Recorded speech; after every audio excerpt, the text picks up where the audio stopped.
Say yes to new beginnings. Yes.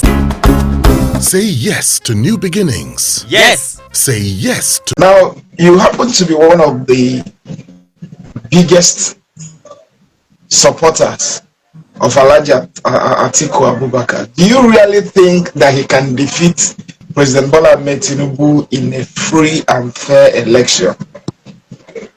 Yes, nothing is impossible. Certainly today is the most experienced politician that we still have in the race. That is not bigger than Alhaji Abubakar. He started in 1993 when he stepped to Moshood at the Jos SDP presidential.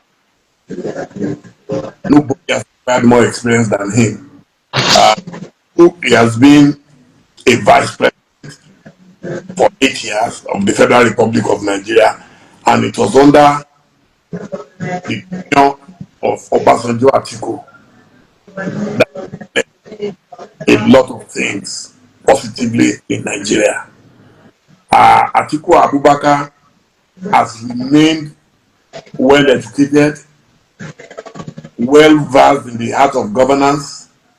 His networking prowess is second to none, both in the north and in the south.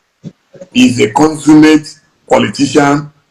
He is a great Democrat. If you ask me what fascinates me the most about him, now I know him even better than I knew him in those days.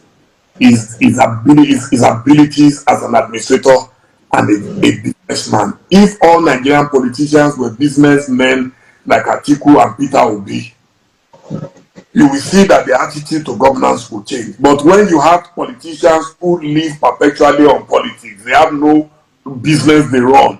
All they do is grab money from this, grab money. Atiku does not control any state in Nigeria. Yet, Atiku today still maintains his standards since that time when he left in 2007. He doesn't control any governor. He doesn't take money from any local government chairman. He doesn't even control any state. He does not even control Adamawa state where he comes from. And you will never go to Atiku's house and meet thugs meeting outside.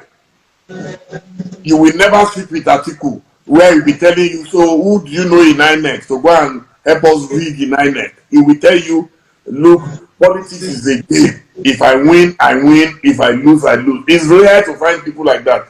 And I know that Nigerians have a propensity for wasting our best materials with rumors. It's all about rumors. Atiku is a bad man. Oh, they don't know you. If at our level, people conjure up lurid images that don't belong to us. So now imagine what people like Atiku have suffered. He has suffered betrayal, suffered everything, and he's still standing in good health, looking fresher than a lot of younger people. You know, that's that. Then, when you ask me, does he have a chance? Yes. There are candidates I call the candidates of necessity. It is necessity that throws them up. And I believe that necessity might throw up Atiku this time. And listen to well, I said might throw him up. I didn't say will, because I am not God. And who are these candidates of necessity? I will give you examples around the world. A man called Joe Biden. Joe Biden was vice president to Obama. Joe Biden is much older than Obama. He was vice president, but when his party realized that, hey, who in this party can win an election, they did not say, let's go and find a younger person than Obama. They went for a much older person, because you are in politics. It's a game of number. It's not a game of sentiment. It's a game of number first, that who can win us an election. Even those who don't like you, when you are a candidate of necessity, they will support you. That's what happened to the late President Buhari. When President Buhari was coming, I remember in 2014, we were in the vehicle one day with Governor Rotimi Amechi. He was going to look for an office space for the campaign in Abuja. And there was a debate inside the vehicle about whether we should drop the title of Major General from Buhari's name so that it will not remind people of his military background. And I raised an objection. I said, no, you cannot rob a man of his greatest achievement in his life. His greatest achievement, Buhari's greatest achievement, was being an army general. I said, what we can do is to enhance that title by calling him the People's General. That was my suggestion. And people, I started writing it, and people started calling him People's General.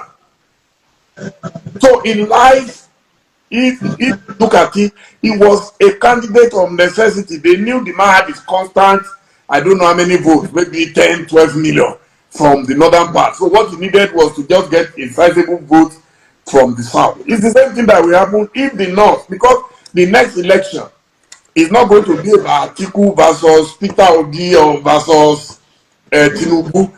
It is going to be about the north versus south. We have never been this divided. So those who don't know politics don't understand that we have never been this divided. So it's going to be the north versus south. Atiku's name will not be on the ballot. Tinubu's name will not be on the ballot. Peter Obi's name will not be on the ballot. What will be on the ballot on that occasion in 2027 will be the north versus south. And when you enter that polling booth, on the average, I'm not God, on the average, a southerner will prefer a southerner. On the average, a northerner will pick a southerner. But it's not possible a southerner will vote for a northerner. But it is very likely that when that happens, the volume of votes, especially if a northerner is on the ballot, a strong northerner like Atiku is on the ballot, that most northerners will vote for him. Oh, people will say, but what of Christian North? What of the... At that moment, ethnicity will be number one factor before religion and then before money. Because I know that our people in the south will have more money because they are already in government. So they are going to spend bastard money to try and get a lot of people to their side. But Nigeria is so much that I will be shocked if anybody can buy 200 million people or let's say even 20 million voters. I'll be shocked.